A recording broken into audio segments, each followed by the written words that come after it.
ওদিকে পিছনে যাও।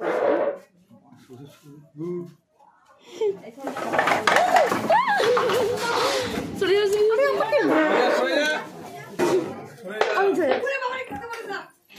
যাও, ছবি তো আমাদের সমাজ একটু তুলবে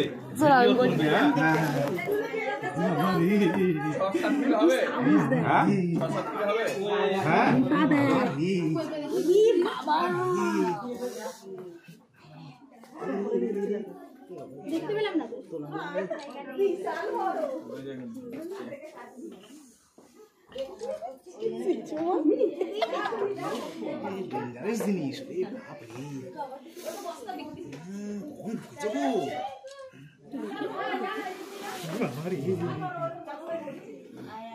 আমার ব্যাগটা সরিয়ে দাও।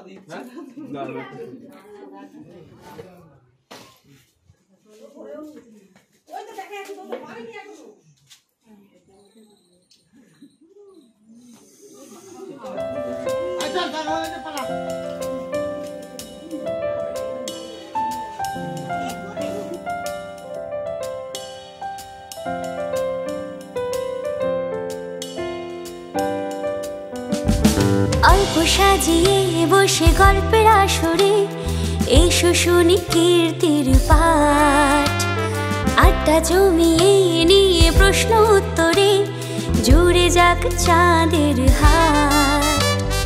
অল্প সাজিয়ে বসে গল্পের আসরে এসো শুনি কীর্তির পাঠ, আড্ডা জমিয়ে নিয়ে প্রশ্ন উত্তরে জুড়ে যাক চাঁদের হাট।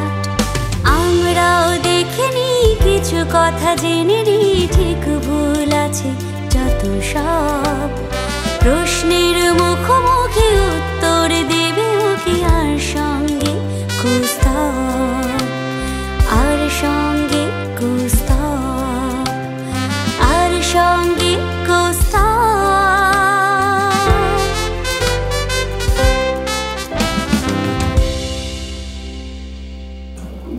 নমস্কার, আমি কৌস্তব। আজকে সঙ্গে কৌস্তবের আড্ডায় আবার আমরা চলে এসেছি। বিগত কিছু এপিসোড আপনারা যারা দেখছেন, আপনারা দেখেছেন যে সঙ্গে কৌস্তবের আড্ডায় বেশ কিছু গুণী শিল্পীদের আমরা পেয়েছি এবং তারা তাদের মূল্যবান সময় এবং তাদের বিভিন্ন অভিজ্ঞতা আমাদের সাথে শেয়ার করেছে। কিন্তু আজকের আড্ডাটা বিগত আড্ডাগুলোর থেকে একটু আলাদা হতে চলেছে। তার কারণ আজকে যে মানুষটাকে আমি পেয়েছি, এরকম মানুষ পৃথিবীতে হয়তো হাতে গুণে রয়েছে, যারা তাদের জীবনটা সম্পূর্ণভাবে প্রকৃতিকে দান করেছেন।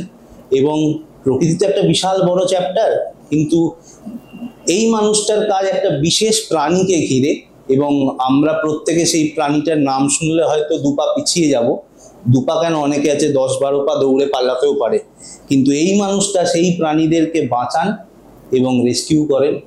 আমি আজকে পেয়েছি একজন স্নেক রেস্কিউয়ার, শ্রী অরিন্দম চক্রবর্তী মহাশয়কে, এবং অনেক স্বাগত জানাই আজকের আড্ডায় অরিন্দম বাবুকে। তো অরিন্দম বাবুকে আমি প্রথমেই বলবো যেটা, যে প্রকৃতি তো বিশাল বড় একটা বিষয়, এবং প্রকৃতির সেবা যদি করতেই হতো, তবে এরকম মানে যে প্রাণীটার নাম শুনলে সবাই ভয়ে বহুদূর পালিয়ে যায়, তো সেই রকম একটা প্রাণীকে রেস্কিউ করার কথা ভাবলেন কি করে?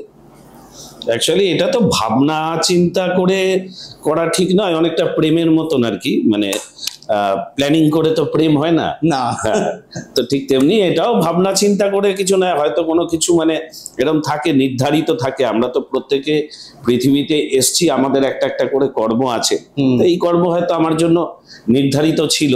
তো যাই হোক, ভালোবাসার সূচনাটা যে জায়গাটা, সেটা হচ্ছে যে আমাদের পুরনো বাড়ি, মানে এখন আমরা নতুন বাড়িতে থাকি, তো ঠিক আমাদের বাড়ির পিছনটাতে একটা পুরনো বাড়ি, যেটা হচ্ছে কড়ি বটগাছ, যেমন হয় আগেকার দিনের বাড়ি। তো তার সংলগ্ন পুকুর, জঙ্গল ইত্যাদি সব আমাদের ছিল।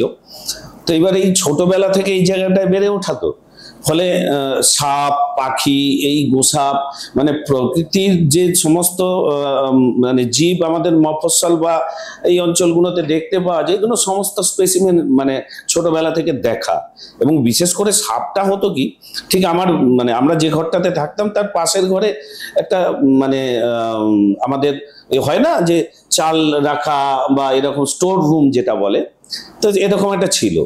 তো তার ফলে হতো কি, ওই ওগুলো খাওয়ার লোভে ইঁদুর আসতো। এবার ইঁদুরের পিছনে পিছনে স্বাভাবিক রকম ভাবে খাদ্যের পিছনে সাপ, এবং ওই সাপগুলোকে দেখতাম এবং ভেতর ভেতর একটা হতো সাপগুলোকে ধরবো, ওর স্পর্শ করবো, এরকম একটা মানসিকতা থেকে এবার চুপি চুপি ওই বস্তা ফস্তা হ্যান ত্যান ইত্যাদি দিয়ে উঠে, আর বড় বড় দাঁড়ার সাপ তো বিশাল বড় বড় হয়, তো তার ওই ল্যাজ ধরে আর ওই টানতাম, আস্তে আস্তে আস্তে আস্তে টানতে টানতে টানতে টানতে তাকে নিচে নামিয়ে দিতাম। এটা একটা খেলা স্বরূপ ছিল। এই খেলাটা কত বছর বয়সে খেলতে শুরু করেছে? ওই তখন ক্লাস 4-এ টোরে পড়ি, মানে 6-4 10 বছরের। মানে যে সময় সবাই আর কি মানে মাঠে গিয়ে ফুটবল ব্যাট বল খেলছে বা বাচ্চারা ধরাধরি তালাচাবি খেলছে, সেই সময় আপনি দাঁড়ার সাপ হাতে করে ধরা শুরু করে দিয়েছিলেন। একদমই একদমই। এতে বাড়ির লোকের আপত্তি? না, বাড়ির লোক তো টের পেত না, কারণ ওটা ঠিক আমার পাশের ঘরটা। আচ্ছা, মানে এটা চুপি চুপি চুপি চুপি হতো। চুপি চুপি প্রেম। হ্যাঁ, তো এবার তারপরে হচ্ছে ঠিক বাড়ির বাইরেও সেরকম নানান ধরনের সাপ বাড়িতেও চলে আসতো। আমাদের বাড়িতে আমরা কেউ মানে গোখরো ফোকরো দেখেছি, হ্যাঁ, এসব চন্দ্রগোড়া দেখেছি আমাদের বাড়িতে থাকতো, এবং কেউ কোনোদিন মারেও নি, মারার প্রয়োজনও বোধ করেনি, কারণ সেই সময়কালীন সবাই জানতো এরা না আমাদের ক্ষতি করে এবং না আমরা তাদের ক্ষতি করব। তারপর আমাদের একটা স্পিরিচুয়াল বিশ্বাস যে মা মনসা দেবীর বাহন, হ্যাঁ, তো এরকম একটা, আমরা তো হিন্দু পরিবার, স্বাভাবিক রকম ভাবে সেইগুলো ছিল। সেই জায়গা থেকেও সাপের গায়ে হাত পড়তো না, আর এটা সবাই বুঝতো। আমরা তার সঙ্গে সহবাস্থান করতে করতে বুঝে গেছিলাম এই আমাদের ক্ষতি করে না, আমরাও তাদের ক্ষতি করব না। যাই হোক, এই করতে করতে প্রেম, এবং প্রেম বলতে এমন একটা পর্যায়ে গিয়ে দাঁড়ালো যে সাপুরে বাঁশি বাজাচ্ছে, দূর থেকে শুনতে পাচ্ছি। সাপ যত না ছুটে আসতো আমি তার থেকে মানে সাপ তো ছুটে আসে না বাঁশি শুনে, হ্যাঁ, তো আমি যেতাম ছুটে, এবং ওই সাপ খেলা দেখা, সাপটাকে দেখবো বা মানে তাকে টাচ করব। সাপুরেকে বলতাম আমাকে একটু ধরতে দাও, তো তারা তো আমাকে ধরতে দিত না, ভয় টয় দেখাতো, এরকম সব হতো আর কি। এই করতে করতে মানে যত আমাকে না করছে আমার প্রেম তত দ্বিগুণ বাড়ছে। মানে যেটা সেই বাচ্চাদেরকে যেটা বারণ করা হয় সেটাই তারা করে, এটাও আপনার একদম সেটাই হয়েছে, মানে সেই বিজ্ঞানটাই কাজ করেছে। এবার যেহেতু কথা প্রসঙ্গে এলো সাপুরেদের কথা, আমরা মানে বিশেষ করে ভারতবর্ষে যারা বাস করে, সাপুরে একটা বিশেষ প্রজাতি আমরা জানি, বেদুইন বেনে, এই জাতিটা তো আমাদের বিভিন্ন মানে এতেও রয়েছে, মানে আমাদের যে পুরনো বেদান্ত যে রয়েছে সেখানেও এদের এই প্রজাতির কথা বলা হয়েছে। তা এরা যে বাঁশি বাজায়, বাঁশি বাজালে সাপে মাথাটা নাড়ায়, অ্যাকচুয়ালি ব্যাপারটা কি হয়? এর পেছনে বিজ্ঞানটা কি কাজ করে? বিজ্ঞানটা হচ্ছে আর কিছুই নয়, সাপ প্রথম হচ্ছে স্থায়ী কোনো জিনিসকে মানে দেখতে পায় না। আচ্ছা, যখন আমি কিনা নড়াচড়া করব তখনও দেখতে পায় যে সামনে একটা কিছু বস্তু আছে, এবং সেটা থেকে যদি ভয় পাওয়ার হয় ভয় পাবে, তার যদি খাদ্য হয় খাবে। তো এরকম একটা ব্যাপার। এবার ওই যে বিনটা যখন বাজানো হয় তখন ও ওইটাকে ফলো করে, কারণ ওটা ওর কাছে ওই যখন মানে সাপ পুরো হুডটা তোলে না, তখন হচ্ছে ও ভয় পেয়েছে অ্যাকচুয়ালি। আচ্ছা, সাপের তিনখানা মানে পর্যায় আছে। একটা হচ্ছে ঠিক একটু মাথাটা তুলে এরম এরম করে যাবে, আচ্ছা, সেটা হচ্ছে সতর্কভাবে চলছে, আশেপাশে কিছু আছে কিনা। আর একটা হচ্ছে হাফ মানে লিফট করে ওর হুডটাকে। এটা হচ্ছে যে ও সতর্ক হয়েছে, কিছু একটা ঘটছে, এই একটা ব্যাপার। আর পুরো যখন ওর কোনাটা তুলছে, দ্যাট মিন মানে ও শঙ্কিত এবং ও রেডি আছে যে কোনো ঘটনা করবে। হ্যাঁ হ্যাঁ হ্যাঁ, যে কোনো ঘটনা সামনাসামনি হতে ও রেডি আছে। তো ওই যখন বিনটা বাজানো হচ্ছে, ও তখন ওকে ফলো করছে যে আমাকে কিছু করছে কিনা, আমাকে কিছু করছে কিনা। এবার এটাই আমরা বলি যে ওই ওই বাঁশি শুনে হ্যাঁ। অ্যাকচুয়ালি বাঁশির সাথে কোনো বাঁশি তো সম্পর্ক নয়। নেই। কারণ মানে লক্ষ্য করা মানে যখন স্নেক চার্মাররা খেলাটা দেখায় তখন অনেক সময় দেখা যায় যে সে হাতটাকে এরম করছে, অনেক সময় হাঁটুটাকে নাড়াচ্ছে, কোনো সময় বা চুবড়ির ওই ঢাকনাটাকে নিয়ে নাড়াচ্ছে, সেটাকে দেখেও তো ও মাথা নাড়াচ্ছে। আচ্ছা, মানে বাঁশি বলে এরকম কোনো এরকম কিছু ব্যাপার নেই। মানে কারণ তার শব্দ মানে ওইভাবে শোনার মতন কোনো ব্যবস্থাই নেই। অ্যাকচুয়ালি বাঁশিটা আমাদেরকে হিপনোটাইজ করার জন্য, সত্যি কথা বলতে। একদমই তাই, একদমই তাই। তো এই সাপুড়েদের যে সাপ, এদের কি বীজ দাঁত থাকে না? না না না না না, মানে নয় বীজ দাঁত উপড়ে ফেলা হয়, আর না হলে হচ্ছে বীজথলিটাকে চিড়ে ফেলা হয় যাতে আর ভেনামটা না মানে ওখানে জমে। আচ্ছা, মানে এতে সাপটার কোনো ক্ষতি হয়? নিশ্চয়ই হয়, কারণ সাপের এই বিষ তো হচ্ছে ওর পাচক রস। আচ্ছা, মানে এনজাইম একটা। হ্যাঁ হ্যাঁ, এনজাইম। তো সুতরাং তার তো হজমের ক্ষেত্রে ওটা সমস্যা তৈরি হয়। তারপরে একটা জায়গা যদি চিড়ে কেটে দেওয়া হয় সেখান থেকে ইনফেকশন হয়। তারপরে আর একটা বিষয় হয় যে ওই চার্মিং করার জন্য বারবার চুবড়ি থেকে খোলা হচ্ছে, বার করা হচ্ছে, তাকে নিয়ে খেলা দেখানো হচ্ছে, আবার ঢোকানো হচ্ছে। এই যে প্রসেসটাতে হয় কি, ও এক্সস্টেড হয়ে যায়, কারণ সাপের এনার্জি খুব কম। আচ্ছা, এবার এই বারবার এই সমস্ত করাতে এতগুলো আঘাত সহ্য করে দিনের শেষে আর বাঁচে না ওগুলো।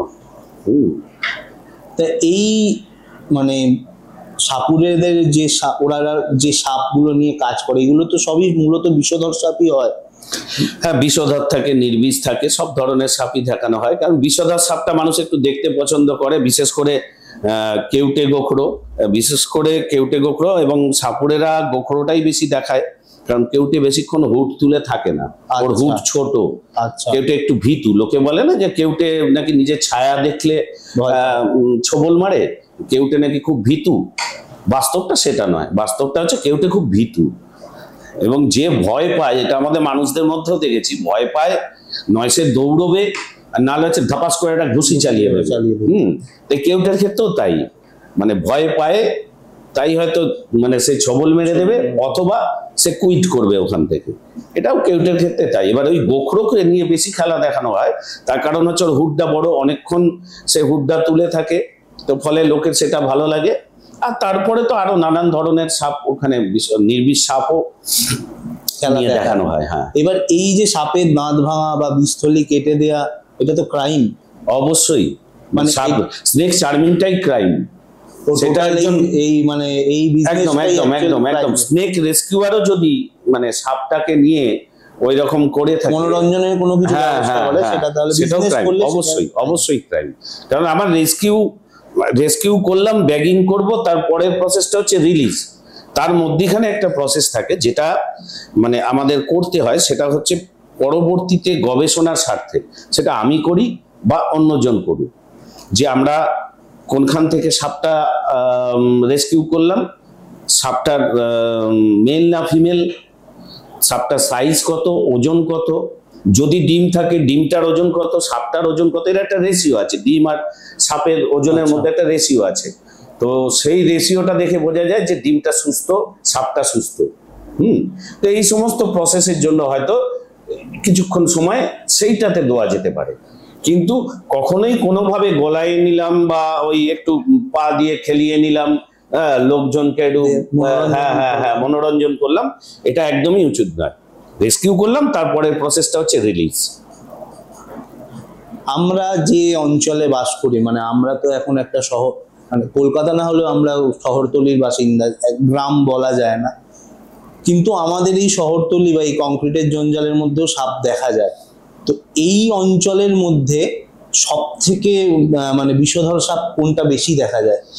বিষধর সাপ চন্দ্রবোড়াটাই বেশি দেখতে পাওয়া যায়, মানে বেশি মানে চন্দ্রবোড়াই মানে বলা যেতে পারে 99%। আর বাকি যেগুলো দেখতে পাওয়া যায় সেগুলো কোনোভাবে মাইগ্রেট হয়ে এসছে আর কি, নয় পাথরে করে, নয় হচ্ছে পাইপের ভিতরে করে, এরকম ভাবে নানাভাবে ট্রান্সপোর্টেশনের মাধ্যমে চলে আসে। যেমন এই কিছুদিন আগে রিসরাতে একটা কেউটে এসেছিল, তারপরে দেখলাম যে ওই মাটির তলা দিয়ে জলের নতুন লাইন যাচ্ছে, তার জন্য বড় বড় পাইপ এসছে, বোঝা গেল যে ওই পাইপের মাধ্যমেই ও এসছে আর কি। তবে চন্দ্রবোড়াটাই এখানে সব থেকে বেশি দেখতে পাওয়া যায়। বা আমরা উদ্ধার করব।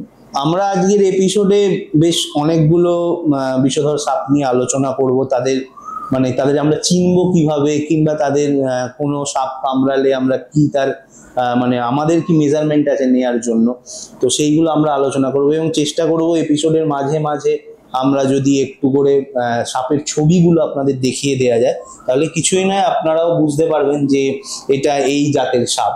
তো সেটা আমরা চেষ্টা করব। অবশ্যই অরিন্দম বাবু সেটাতে আমাকে হেল্প করেছেন বলেই আমি এই আশ্বাসটুকু আপনাদের দিতে পারলাম। কারণ সত্যি কথা বলতে কি, আমার সামনেও যদি কেউটে বা গোখরো কোনো সাপ চলে আসে, ভগবান না করুক, ঠিক আছে, কারণ আমি অরিন্দম বাবুর মতো অত দুঃসাহসী নই, ঠিক আছে, তাহলে আমিও চিনতে পারবো না। এবং যে কেউটে তাড়াতাড়ি ভয় পায় তাই আগে ছোবল মারবে, গোখরো একটু 2 সেকেন্ড তার বেশি টাইম নেবে, সেটা আমার বোঝার ক্ষমতা নেই।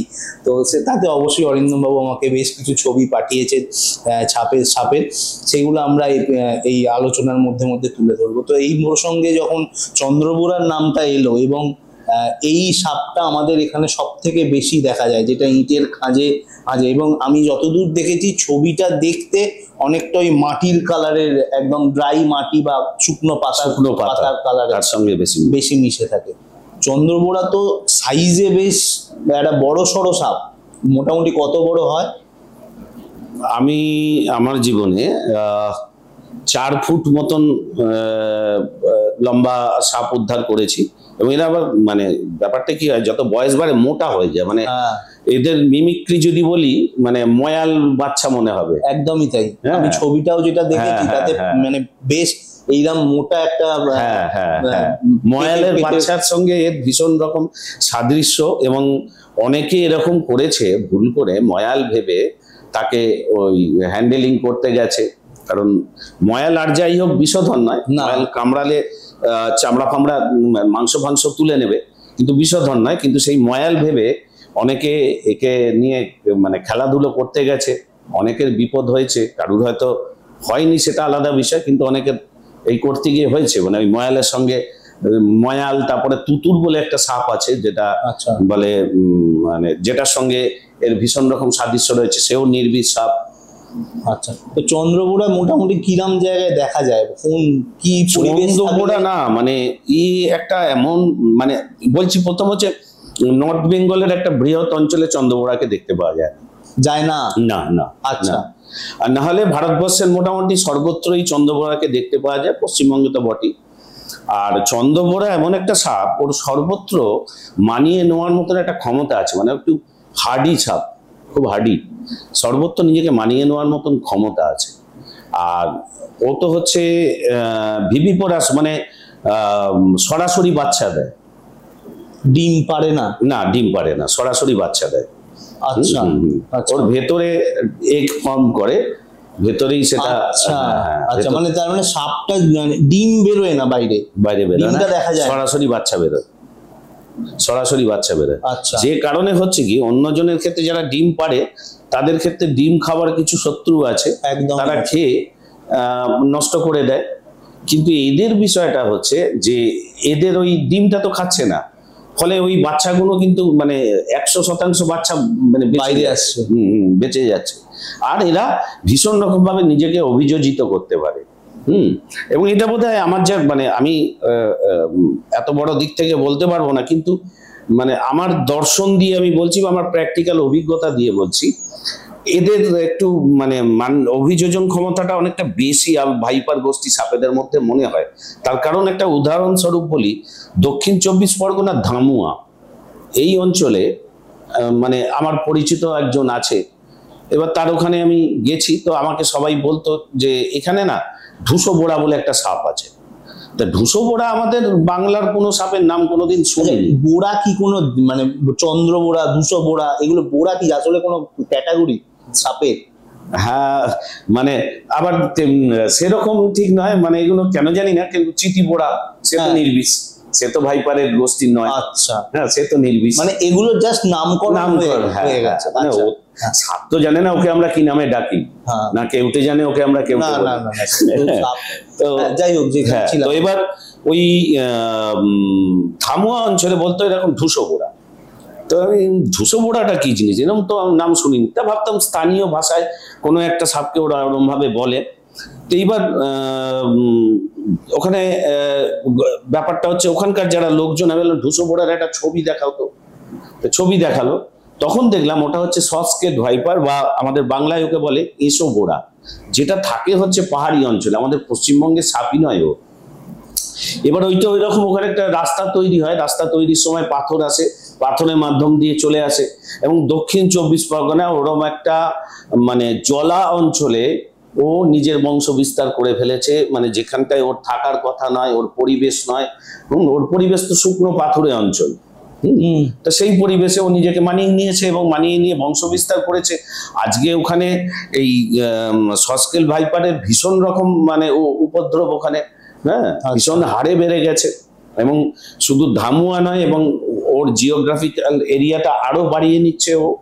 আমার মনে হয় যে এই ভাইপারেট গোষ্ঠীর সাপেদের, মানে এটা আমার মানে ব্যক্তিগত কথা বলছি, মানে এখানে বলতে পারবো না বাকিরা কি বলে, তো ওদের যেন একটু মানে বেশি রকম জীবন শক্তি, যে কারণে এরা হয়তো মানে আমাদের এই শহরাঞ্চলেও এখনো পর্যন্ত স্থিতিশীলতা লাভ করেছে। তারপর আর একটা কারণ হচ্ছে যে কেউটে গোখরো এর বিষটা বিক্রি হয়, এর চামড়া বিক্রি হয়, যার ফলে যারা চোরাচালানকারী আছে বা অসৎ কাজ করে, তারা এই সমস্ত স্নেক চার্মার যাদের জীবিকা ছিল সেই সমস্ত লোকগুলোকে কাজে লাগিয়ে নিয়ে এরকম একটা বেআইনি কারবার করে। সেই জায়গাতে হ্যাঁ, সেটাও একটা কারণ হচ্ছে যে কেউটে গোখরোগুলো কমে যাওয়া আর চন্দ্রবোড়ার বৃদ্ধি, কারণ তাকে তো ওদের কোনো কাজে লাগে না। তো চন্দ্রবোড়ার যে বিষ, এটা কোন? হেমোটক্সিন, যেটা হচ্ছে রক্ততঞ্চনে বাধা দেবে, মানে ব্লাড ক্লট করতে দেবে না, মানে কোথাও কেটে গেলে কন্টিনিউ রক্তক্ষরণ হতে থাকবে। মানে আমার যদি পুরনো কাটা থাকে, সেই জায়গাটা ক্লডিং হয়ে আছে, সেই ক্লটটা ভেঙে যাবে, ভেঙে গিয়ে রক্ত বেরোতে থাকবে। আচ্ছা। তারপরে আমরা দাঁতে ব্রাশ করতে করতে অনেক সময় তো মাড়ি ছড়ে থাকে, অথবা কারুর পাইরিয়া জাতীয় রোগ থাকে, এই জন্য কামড়ানোর পরবর্তীকালে হয়তো মানে এরকম দাঁতের কষ দিয়ে রক্ত বেরোচ্ছে। যে কোনো কাটা জায়গা, পুরোনো কাটা জায়গা থেকেও রক্ত বেরোতে থাকে। তারপরে চন্দ্রবোড়ার বিষে কি হয়, কিডনিটা আক্রান্ত হয়, রেনাল ফেলিওর হয়, এবং লিভার আক্রান্ত হয়। চন্দ্রবোড়া একটা মানে খুব মারাত্মক, চন্দ্রবোড়ার কামড়টা না শরীরটাকে একেবারে তছনছ করে দেয়, এবং পরবর্তীকালেও নানান ধরনের সমস্যা থেকে যায় আর কি। মোটামুটি কতক্ষণ সময় দেয় একটা মানুষকে কামড়ালে? যে কোনো সাপে কাটার ক্ষেত্রে আমাদের মানে বিজ্ঞানে একটা শব্দ আছে, সেটা হচ্ছে রুলস অফ 100। মানে 100 মিনিটের মধ্যে সাপে কামড়ালো, তার 100 মিনিটের মধ্যে চিকিৎসার আওতায় আসতে হবে, ঠিক আছে? এই 100 মিনিটটা হচ্ছে খুব ইম্পর্টেন্ট। এই 100 মিনিট পেরিয়ে গেলে পরে কিন্তু সেই রুগীটাকে মানে বিপন্নতার মধ্যে পড়তে হবে। আর যদি 100 মিনিটের মধ্যে সে চিকিৎসার আওতায় আসে, তাহলে পরে অবশ্যই সে বাঁচবে। একদম গ্যারেন্টি দিয়ে বলতে পারি যে এই 100 মিনিটের মধ্যে আসবে বা তারও আগে আসবে, যে কোনো সাপ হোক, সে বাঁচবে যদি তার সঠিক চিকিৎসা হয়। এখন সঠিক চিকিৎসা না হলে পরে তো সে কি করে বাঁচবে? কখনোই সম্ভব না। আর এই মানে সাপে কামড়ালে চন্দ্রবোড়া বা অন্যান্য যে সাপগুলো, বিষধর সাপগুলো রয়েছে, এই সব সাপের কি ট্রিটমেন্ট একই, না সাপ বিশেষে? মানে ওই আগে একটা প্রচলিত ধারণা ছিল, আগে কি আছে কি নেই আমি জানি না, যেরকম একটা ধারণা আছে যে কি সাপ কামড়ালো সেটা গিয়ে ডাক্তারকে বলতে হবে, এরকম কি কোনো বিষয় আছে? না, এখন ব্যাপারটা হচ্ছে পলিভেনাম অ্যান্টিভেনাম মিশ্র। আচ্ছা। যে কোনো সাপই কামড়াক না কেন একটাই অ্যান্টিভেনাম। আগে যেটা ছিল মোনো, প্রত্যেকটি সাপের আলাদা, যার জন্য সাপকে চিনতে হতো। তো এই জন্য আমরা মানে বারবার বলবো, মানে সচেতনতা তো মানে অ্যাকচুয়ালি আমাদের সাপে কামড়ে মৃত্যুর মানে কতগুলো কারণ রয়েছে। যে একটা মানে প্রধান কারণ হচ্ছে অসচেতনতা, হ্যাঁ, যে মানে ঠিক আমাকে কি করতে হবে। আমরা ওঝা গুণিন ইত্যাদি করছি। ওঝা গুণিন তো কোনো সমাধান নয়, এটা বৈজ্ঞানিক কোনো মানে ব্যাখ্যাও নেই এর পিছনে যে ওঝা গুণিন এর সমাধান করতে পারে। হয়তো কোনো ক্ষেত্রে আয়ুর্বেদ, মানে হয়তো নয়, কোনো মানে অনেক ক্ষেত্রেই আয়ুর্বেদ সমাধান করতে পারে, এটা একদম ঠিক। কিন্তু এখনো পর্যন্ত প্রমাণিত নয় যে সাপে কামড়ের ক্ষেত্রে আয়ুর্বেদ কিছু উপকার করতে পারছে। এবার অনেকে বলে না তা না, যে আমি নিজে চোখে দেখেছি কেউটে কামড়েছে তারপর সেরে গেছে। ঠিক বলছে, ও কেউটে কামড়েছে, ও সেরে গেছে, কিন্তু কেউটেই কামড়াক, চন্দ্রবোড়াই কামড়াক আর গোখরই কামড়াক, ড্রাই বাইট হয়েছে, মানে বিষটা ঢালতে পারেনি। আচ্ছা আচ্ছা, তাই ওই তাদের মনে হয়েছে যে ওঝার কাছে গিয়ে ও বেঁচে গেছে, আসলে বিষই ছিল না। হ্যাঁ, আদপে বিষ ঢালতেই পারেনি, বাইটটা ড্রাই বাইট হয়েছিল। তো সেই জায়গা থেকে তাদের বিশ্বাস যে ওই ওঝা ঠিক করে দিয়েছিল, কিন্তু এটা কিন্তু বাস্তব, এটা মিথ। হ্যাঁ, এটা একদম মিথ। বাস্তব হচ্ছে সাপের কামড়ের চিকিৎসার একটাই জিনিস, অ্যান্টিভেনাম। সাপ চেনার দরকার নেই, তাতে সময় নষ্ট হয়। আমরা বারবার একটা কথাই বলবো, মানে এপিসোডের আগে বলবো, পিছনে বলবো, হ্যাঁ, মানে একজন সমাজকর্মী হিসাবে, হ্যাঁ, যে মানে মানুষকে ভালোবেসে, মানুষ খুব বিপন্ন, আদপে মানুষ খুব বিপন্ন, কি করতে হবে জানে না, ভালোবেসে বারবার বলবো যে সাপে কামড়ের ক্ষেত্রে সময় হচ্ছে একটা ভীষণ রকম ব্যাপার, সময় চিকিৎসা করতে যেতে হবে। এবং আর একটা জিনিস বলে দিচ্ছি, সেটা হচ্ছে যে সরকারি মানে সমস্ত জায়গা যেখানে শয্যাযুক্ত জায়গা, সরকারি চিকিৎসা হয়, শয্যা আছে, রাত্রিবেলায় ডাক্তারবাবু সেখানে থাকেন, এই জায়গাগুলোতে অ্যান্টিভেনাম আছে। আচ্ছা, ঠিক আছে, এখানে চিকিৎসা করা যেতে পারে। আর যদি না থাকে তাহলে সেক্ষেত্রে কিন্তু সুপার ফোকাস হবে, মাথায় রাখতে হবে। ঠিক আছে, আর হচ্ছে যে যদি ট্রান্সফার করতে হয়, রুগী খারাপ হয়েছে, ট্রান্সফার করতে হয়, সেক্ষেত্রে হচ্ছে 10 ভায়াল অ্যান্টিভেনাম দিতে হবে। 10 ভায়াল হচ্ছে একটা সাপে কামড়ালে পরে দেখা গেছে 10 ভায়াল অ্যান্টিভেনাম তাকে নিউট্রিলাইজ করতে সক্ষম। হ্যাঁ, তো সেই 10 ভায়াল অ্যান্টিভেনাম দিয়ে তাকে রেফার করতে হবে। যদি না করে সুপার ফোকাস হবে, সাসপেন্ড হবে। ঠিক আছে, এটা আমি বারবার বলছি, মানে এটা জেনে রাখুন, যে মানে এই নিয়মটা আছে। তো ওই যেটা বলবো, যে বারবার বলবো যে সঠিক সময় চিকিৎসা করতে যান। এই 3-4 দিন আগে দক্ষিণ 24 পরগনায় একটি সে গাড়ি চালায়, ড্রাইভার, রাত্রিবেলায় বাড়ি ফিরছে, রাত্রি 9টা, তখন তাকে চন্দ্রবোড়া সাপ কামড়ায়, এবং সে চিন্তা করেছে যে এত রাত্রির আর হসপিটালে যাব না, কালকে সকালবেলায় যাব। উনি গিয়ে ঠিক সকালবেলায় 9টায় ক্যানিং হসপিটালে ভর্তি হয়। এবার যখন ভর্তি হয় তখন তার রেনাল ফেলিওর শুরু হয়ে গেছে। ডাক্তারবাবুরা, ডাক্তার সমর রয় ছিলেন, মানে যিনি দীর্ঘদিনের চিকিৎসক, সাপে কাটা রোগীর চিকিৎসা করছেন, খুব মানবিক একজন সুন্দর মানুষ তিনি। অসম্ভব, তার টিম মিলে অসম্ভব চেষ্টা করেছেন, কিন্তু তাকে বাঁচানো যায়নি। কারণটা হচ্ছে সে 12 ঘন্টা বাদে গেছে। 12 ঘন্টা, কারণ রাত্রি 9টায় কামড়েছে, সকাল 9টায় চিকিৎসার অধীনে এসছে। মানে 100 ঘন্টা, 100 মিনিট টাইম, মানে যেটা হচ্ছে 1.5 ঘন্টা 10 মিনিট, মানে 1 ঘন্টা, সেখানে 12 ঘন্টা। হ্যাঁ, 1 ঘন্টা, অনেকটা টাইম পেরিয়ে গিয়েছিল। তো যে কারণে সে বাঁচতে পারেনি, তাকে বাঁচানো যায়নি।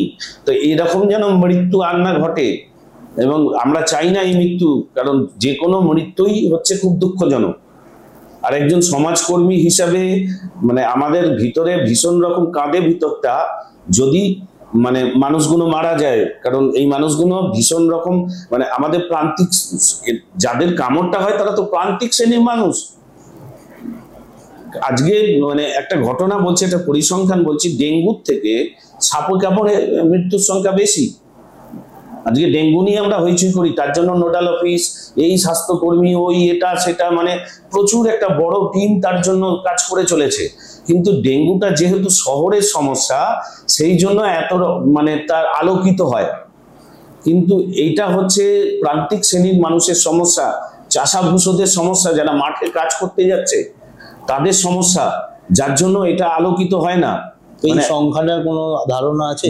একটা মোটামুটি একটা সংখ্যা বলছি, এটা বছর বিশেষে পরিবর্তিত। আগের বছর সাপে কামড় বা আক্রান্তর সংখ্যাও বেশি ছিল, মৃত্যুর সংখ্যাও বেশি ছিল, ঠিক আগের বছরটা। আচ্ছা, তা মোটামুটি ধরা যেতে পারে যে গড়ে প্রত্যেকটি জেলায় না 400, 450, 600 পর্যন্ত বছরে মৃত্যু হচ্ছে। 600 পর্যন্ত মৃত্যু হচ্ছে, মানে প্রত্যেক, হ্যাঁ, মানে 300 থেকে 600-র মধ্যে এই সংখ্যাটা থাকছে। তো মোটামুটি পশ্চিমবাংলায় 1000-3 লোক তো আক্রান্ত মানে সারা বছরে মানে আরামে হচ্ছে। এটা হচ্ছে সরকারি লিপিবদ্ধ যে মৃত্যু, সেই জায়গাটা থেকে বলছি, সরকারের রেজিস্ট্রেশন করা যে জায়গা, মানে সরকার রেজিস্টার করেছে যে সাপে কামড়ে মৃত্যু হয়েছে, সেই জায়গা থেকে বলছি। এবার যদি বাস্তব চিত্রটা ধরি, বাস্তব চিত্রটা হচ্ছে ইনটু 9, গুণিতক 9, হ্যাঁ গুণিতক 9, ইনটু 9, মানে 600 লোক মারা যাচ্ছে ইনটু 9। একদম। তার কারণ হচ্ছে যেহেতু এটা গ্রামে, গ্রামে অনেক ক্ষেত্রে হয় কি যে পঞ্চায়েত বললো, পঞ্চায়েত প্রধান বললো ঠিক আছে সাপে কামড়েছে, মারা গেছে তো, হ্যাঁ দে পুড়িয়ে দে, কোনো ব্যাপার না। আচ্ছা, তারপরে রেজিস্টার হলো না। তারপরে কেউ ওই ভেলায় টেলায় ভাসানোর চক্রান্ত করলো, চক্কর করলো, হ্যাঁ, যেটা আমাদের সিনেমা টিনেমা থেকে শেখা। এখনো এই জিনিসটা হয়, হচ্ছে আমরা এখনো লক্ষিন্দরের ভাগা ভাসে। হ্যাঁ, কাগজে দেখি না আমরা, যে খবর আছে যে এরকম ভেলায় করে একটা সত্যি মানে দেওয়া যাচ্ছে। 2024-এ দাঁড়িয়ে এই গল্প যখন শুনতে হয় তখন অবাক লাগে। একদমই মানে তার কারণটা হচ্ছে যে এই যে আমাদের সরকারি স্তরে তো কোনো প্রচার নেই না, আমরা ছোট ছোট মানে বেসরকারি অর্গানাইজেশন গুলো আমরা গ্রামান্তরে গিয়ে চেষ্টা করছি, কিন্তু সরকার যখন করবে তার যে প্রচার প্রসার, সেখানে আমরা তো মানে এতটা সংঘবদ্ধ নই, আমরা বিক্ষিপ্তভাবে কাজ করছি, কিন্তু আমরা তো এতটা সংঘবদ্ধ নই, আমরা সংঘবদ্ধ হওয়ার চেষ্টা করছি। এইভাবে আমরা নানান ধরনের কমিটি তৈরি হচ্ছে এখন, মানে হচ্ছে। এই মানে কথার প্রসঙ্গে যেহেতু কথা আসছে তাই জিজ্ঞেস করছি, এই মুহূর্তে কতগুলো এরকম স্নেক রেস্কিউয়ার আপনারা কাজ করছেন সারা পশ্চিমবঙ্গে?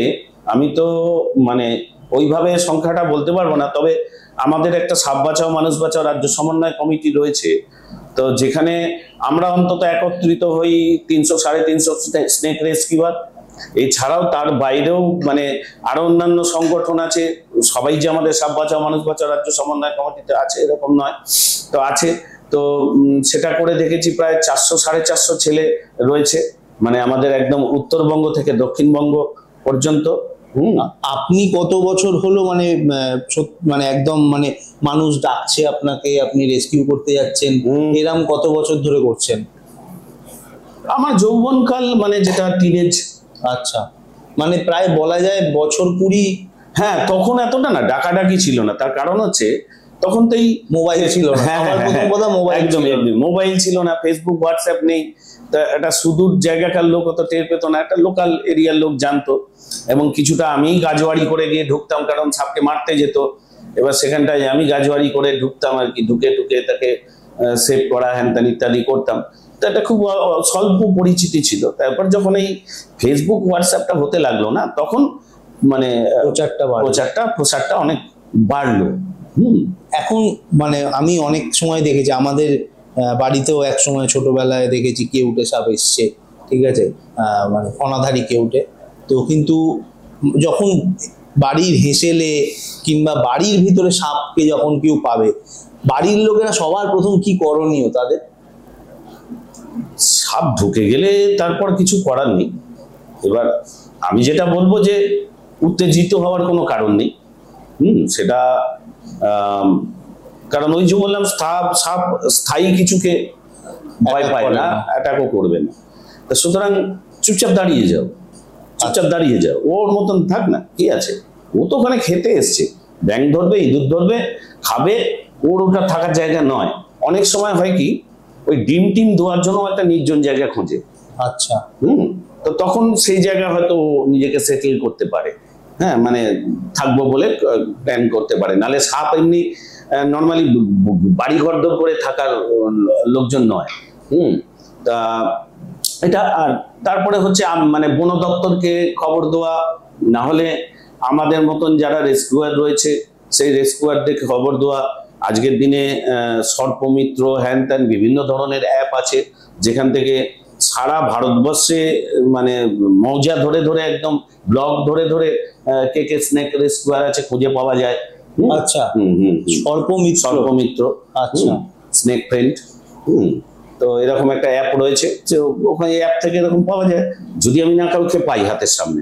তারপরে সোশ্যাল মিডিয়া এখন তো খুব স্ট্রং, এখন বিভিন্ন গ্রুপ রয়েছে, আমাকে তো বিভিন্ন গ্রুপ থেকে রেফার করে, যে গ্রুপে ছেড়ে দিল যে আমার বাড়িতে সাপ ঢুকেছে, কেউ যদি রেস্কিউয়ার থাকে তো আমাকে অনেকে মেনশন করে দেয়, রেফার করে দেয় এইভাবে, বা ফোন নাম্বার দিয়ে দেয়, এইভাবে তো অনেক রেস্কিউ হয়। সোশ্যাল মিডিয়াটা খুব স্ট্রং, সেই পদ্ধতি অবলম্বন করতে রাস্তা অনেকগুলো রয়েছে। তা আমি বলবো শঙ্কিত হওয়ার কোনো কারণ নেই। এবং খুব ভালো একটা উদাহরণস্বরূপ বলবো যে পূর্ব বর্ধমান জেলায় ছোট পশলা বড় পশলা বলে দুখানা গ্রাম রয়েছে। অ্যাকচুয়ালি আগে এটা 4টে গ্রামকে কেন্দ্র করেছিল, এখন এই 2টো গ্রামের মধ্যে সীমাবদ্ধ। তো ওই 2টো গ্রামে ওখানে ঝাকলাই বলে একটা দেবীকে পূজা করা হয়, যেখানে মনসা পুজো হয় না, ওই ঝাকলাইকেই পূজা করা হয়। তো এই ঝাকলাইয়ের প্রতিনিধি স্বরূপ বা ঝাকলাই মায়ের মানে প্রতিনিধি হিসাবে কেউটে একটা সাপ, মানে কেউটে সাপ, ওখানকার যে কেউটে সাপটাকে ধরা হয়, ওই কেউটে সাপকে ওখানে বলা হয় ঝাকলাই। ওরা আবার আদর করে বলে বুড়ি। আচ্ছা, বাড়িতে এরকম ঢুকছে তো বলছে এই বুড়ি যা, এরকম তালি দিয়ে দিয়ে ওকে সরিয়ে দেয়। তারপরে ওরকম বাড়িতে ব্যাঙ খেতে আসে, ইঁদুর খেতে আসে, তো ওরা বলে নাড়ু খেতে এসছে, ওটাকে বলে নাড়ু খাওয়া। হ্যাঁ, তো খেয়ে নিয়ে বেরিয়ে চলে গেল। আমাদের এই বর্ধমান জেলাতে আছে একদম পূর্ব বর্ধমানে ভাতারের কাছে। তো ওখানে আমাদের ধীমানদা বলে একজন আছেন, ধীমান ভট্টাচার্য, ভালো কাজ করছেন। মানে এই ঝাকলাইয়ের ওপর কাজ করছেন, ঝাকলাই সংরক্ষণের কাজ করছেন। এবং এই যে দীর্ঘদিনের বিশ্বাস, ওরা ওখানে সাপকে মারে না। এবং এরকম ঘটনা, সাপের গায়ে পা পড়ে যাচ্ছে, সাপের গায়ে পা ঠেকে যাচ্ছে, সাপ একটু কোনাটুকুনিও তুলছে না। হ্যাঁ, সে যেন মানে নিরীহ সেই মানে পোষা, হ্যাঁ, মনে হবে যেন পোষা সুসুর করে কেটে পড়ছে, এরকম একটা বিষয় হয়েছে। এবং ওর ভেনামের তীব্রতার মধ্যেও একটা পরিবর্তন এসছে। তো তার মানে কি, আমি যেটা বোঝাতে চাইছি এই কথার মাধ্যম দিয়ে, যে আমি যদি তার প্রতি আক্রমণ না করি, সে আমাকে প্রতি আক্রমণ করবে না। হ্যাঁ, সুতরাং আমার মনে হয় যে এই অযথা ভয়কে কাটিয়ে ওঠা উচিত। এবং ভয়টার কারণ কি, মানে মানুষ কেন ভয় পায়? যে জিনিসটা আমার অজানা তাকেই আমরা ভয় পাই। তা আমি বলবো যার জন্য জানো একটু। হ্যাঁ, এবং আমাদের বিশেষ করে আগামী প্রজন্মকে বলবো যে শুধু সাপ নয়, মানে প্রথম বলবো যে বাড়ি থেকে বেরিয়ে একটু আকাশের দিকে তাকাও।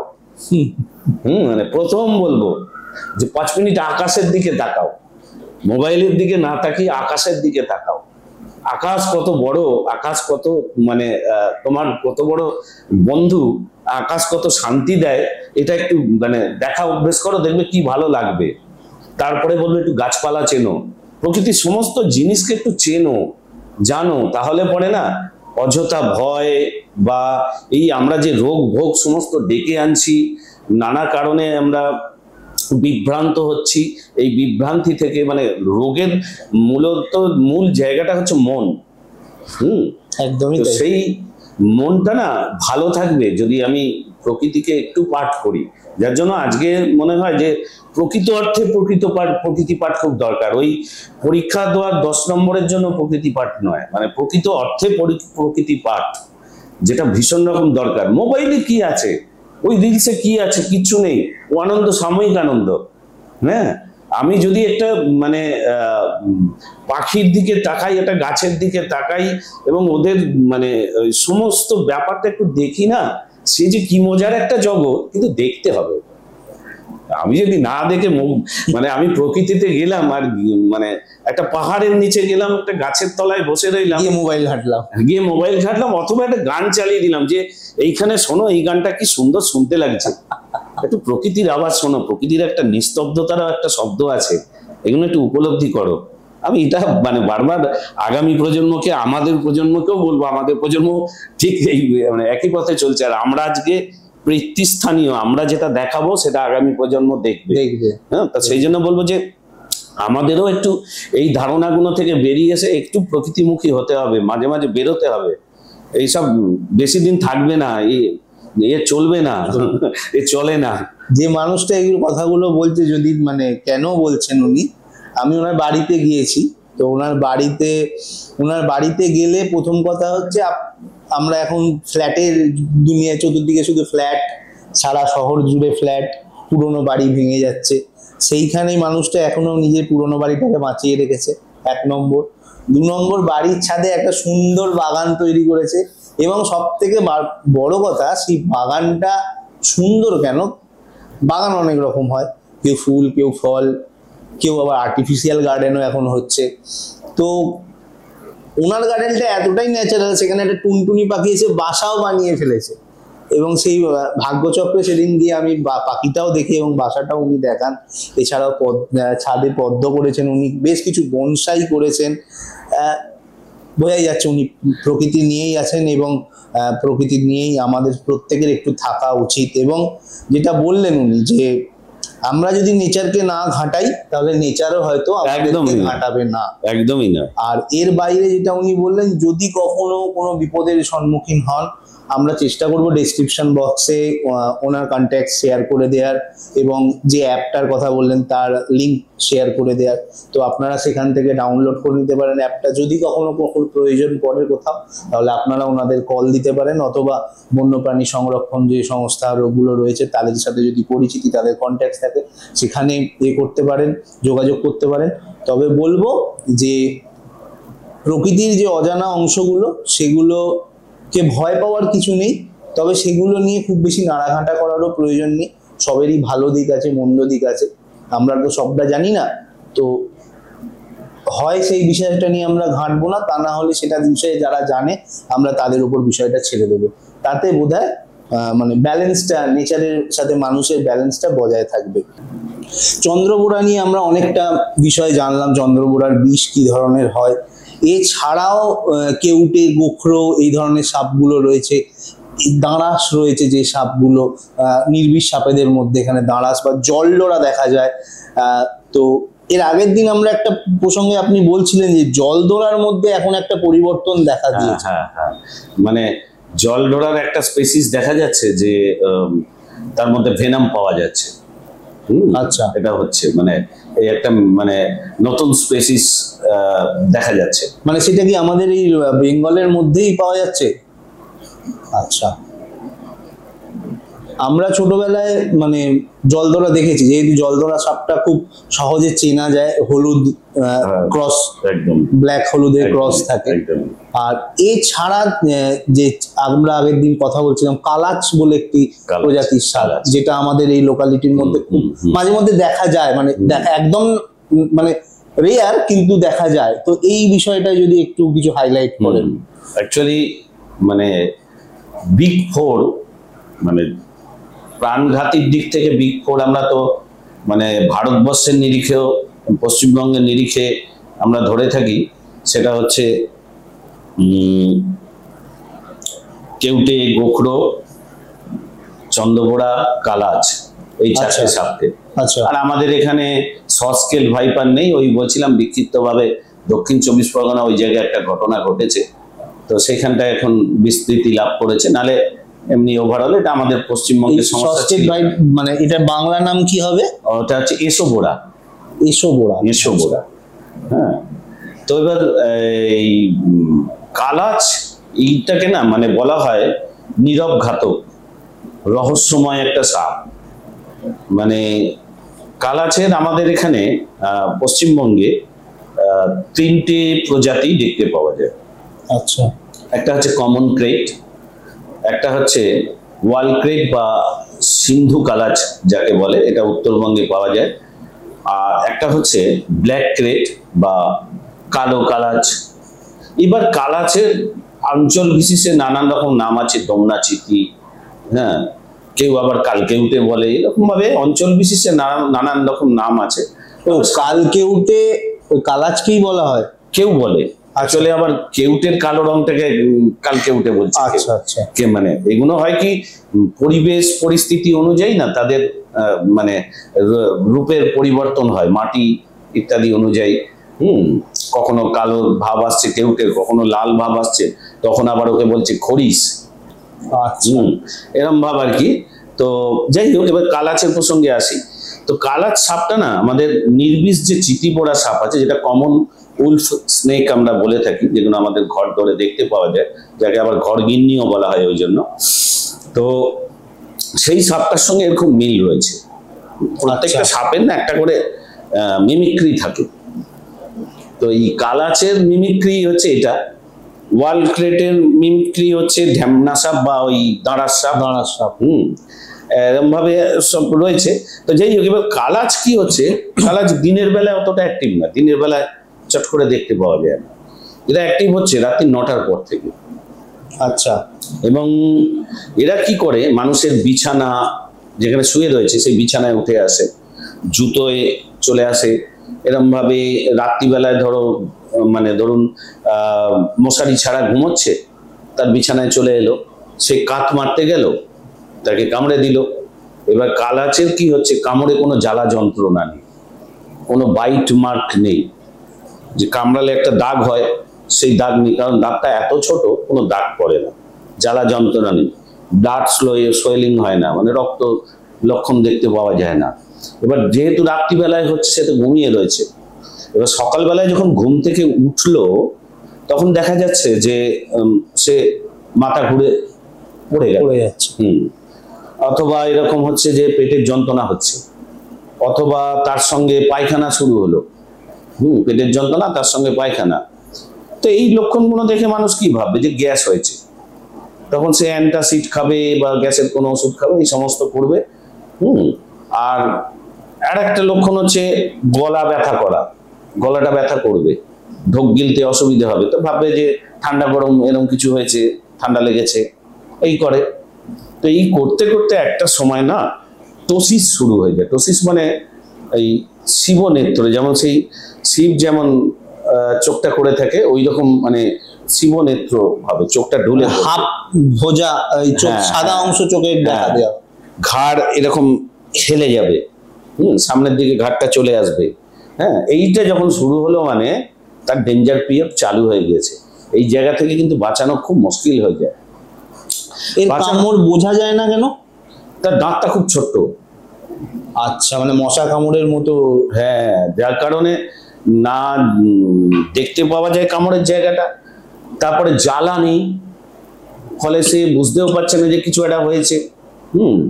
এবার যার জন্য এই ভীষণ প্রাণঘাতী হয়ে যায়। এই যে বললাম 100 মিনিট, সে 100 মিনিটের জায়গাটা এর ক্ষেত্রে থাকে না, কাজ করে না। তো এবার যেসব জায়গাগুলো উপদ্রুত, মানে আমরা আজকে যে জায়গায় বসে ইন্টারভিউ দিচ্ছি, হুগলি জেলা বা আমার বাড়ি এই জায়গাতে, একটা সময় কিন্তু এই ভৌগোলিক মানে অঞ্চলে কালার ছিল না। আর সব জায়গায় তো সব সাপ থাকে না, ঠিক সেইভাবে এখানে কালার ছিল না। তো এখন দেখা যাচ্ছে সেটা যেভাবেই হোক, ওই পরিবহনের মাধ্যমে হোক বা গঙ্গার জল বন্যা ইত্যাদির মাধ্যমে হোক, হ্যাঁ, এখন আমাদের এখানে কিন্তু কালাচ দেখতে পাওয়া যাচ্ছে, যেটা কমন ক্রেট, সেটা দেখতে পাওয়া যাচ্ছে। এবং কিছুদিন আগে আমার একটি বন্ধু, সে ওয়ালক্রেটও, এখানে ওয়ালক্রেট বলছি, সেন্দো কালাচ এখানে রেস্কিউ, সেন্দো কালাচ, যেটা ওয়ালক্রেট আর কি, রেস্কিউ করেছে। ওয়ালক্রেট বলতে কি দেয়ালে বেয়ে ওঠে এরকম কোনো ব্যাপার আছে নাকি? এরা দেয়ালে বাইতে পারে। আচ্ছা আচ্ছা, কিন্তু মানে সেই অর্থে বলা হয় কিনা জানি না, কিন্তু ইংরেজি নাম হচ্ছে ওয়ালক্রেট। আচ্ছা। মানে কালাচ উপদ্রুত অঞ্চল, সেখানে কিন্তু এই লক্ষণগুলো দেখা দিলে তাকে একদম মানে সঙ্গে সঙ্গে হসপিটাল যেতে হবে। ওইসব ভাবার কোনো কারণ নেই যে আমার গ্যাস হয়েছে, অম্বল হয়েছে। হ্যাঁ, এই লক্ষণগুলোর মধ্যে যদি সবকটা লক্ষণ একসঙ্গে দেখা দেবে এরকমটা নয়। এটা হতে পারে যে মাথা ঘুরে পড়ে গেল, এটা হতে পারে পেটের যন্ত্রণা হচ্ছে, এটা হতে পারে পেটের যন্ত্রণা এবং পায়খানা একসঙ্গে হচ্ছে, এটা হতে পারে গলা ওরকম ব্যথা হচ্ছে। কিন্তু যে অঞ্চল কালাচ উপদ্রুত অঞ্চল, রাত্রিবেলা সেই যদি মশারি খাটিয়ে না শুয়ে থাকে বা মেঝেতে শুয়ে থাকে, হ্যাঁ, এরকম ঘটনা যদি ঘটে, তার একদম হসপিটালে যাওয়া উচিত।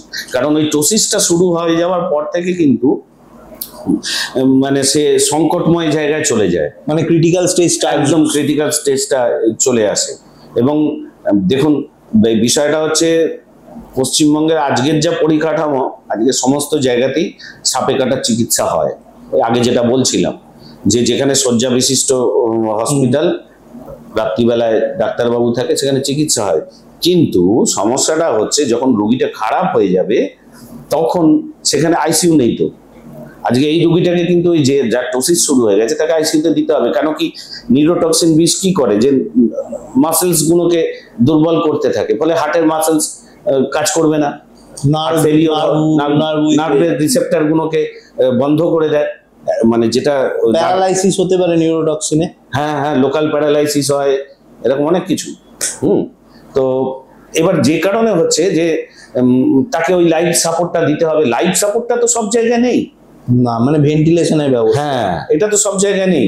চন্দ্রবোড়ার ক্ষেত্রে ডায়ালিসিস দিতে হয়, হেমোডায়ালিসিস দিতে হয়, ডায়ালিসিস মেশিন তো সব জায়গায় নেই। মানে অ্যাডভান্স লেভেলে চলে গেলে তখন সেই পেশেন্ট কেয়ারটা ডিফিকাল্ট হয়ে যায়। গ্রামে গঞ্জে হলে তো যদি আমাদের একটা রেস্কিউয়ার, নর্থ বেঙ্গলের একটি রেস্কিউয়ার, তাকে কেউটে সাপ দুবার কামড়েছে, একদম মানে পুরো মাত্রায়, মারণ মাত্রার থেকে চতুর্গুণ বিষ ঢেলেছে, কিন্তু সে সচেতন ছেলে, 15 মিনিটের মধ্যে চিকিৎসার অধীনে চলে গেছিল, বিকালবেলার মধ্যে সে ফিট হয়ে গেছে।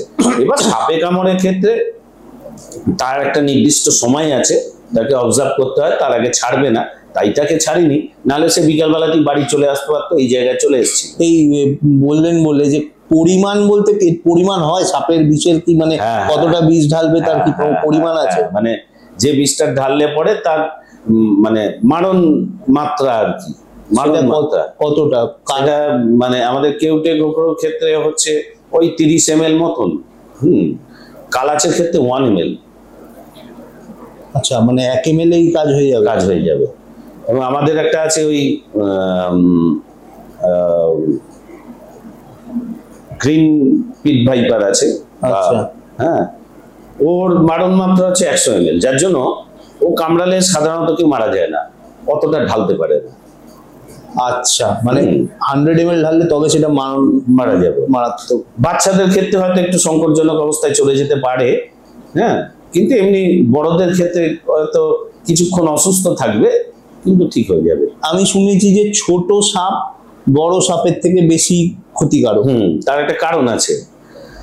ছোট সাপ কি হচ্ছে, মানে সে প্রথম ভূমিষ্ঠ হয়েছে, মানে তার কাছে সবকিছু নতুন, অজানা, সবই তার কাছে বিপদ। হ্যাঁ, তো যে কারণে হচ্ছে যে যদি সে কামড়ায় না, সে তার মরণপণ কামড় দেবে, ফলে যতটা ভেনম আছে সে দিয়ে দেবে। কিন্তু বড় সাপ তার ভেনমকে বাঁচিয়ে রাখে, সে চট করে ভেনম ঢালতে চায় না, যে কারণে অনেক মানে ড্রাই বাইট হয়। বড় সাপের ক্ষেত্রে ড্রাই বাইট হওয়ার চান্স, ও জাস্ট একটা থ্রেড দিয়ে বেরিয়ে গেল, কিন্তু বিষটা ঢাললো না, কারণ বিষ তো ওই যে বললাম যে ওর খাবার জন্য জরুরি, খাবারটা পাচন করার জন্য জরুরি, তা যার জন্য ওরা সহজে ওই জিনিসটাকে নষ্ট করতে চায় না। বুঝতে পেরেছি। তো সেই কারণে হয় কি, ওই ছোট সাপের কামড়টা মারাত্মক হয়ে যায়। এবার এই আমরা মানে একটা প্রসঙ্গ অন্য প্রসঙ্গে আমরা শুনেছি বিদেশে নাকি সাপের বিষের নেশা হয়। এটা কি মানে মানে এই যে বিষয়টা, সাপের বিষ তো এত ডেঞ্জারাস একটা জিনিস, যেটা মানে বলছেন যে 100 মিনিট তার সময় থাকে, এটার নেশা কি করে করা সম্ভব? বিদেশে কোথায়, এদেশেও হয়। আমাদের দেশেও হয়, এদেশেও হয়, এদেশেও হয়।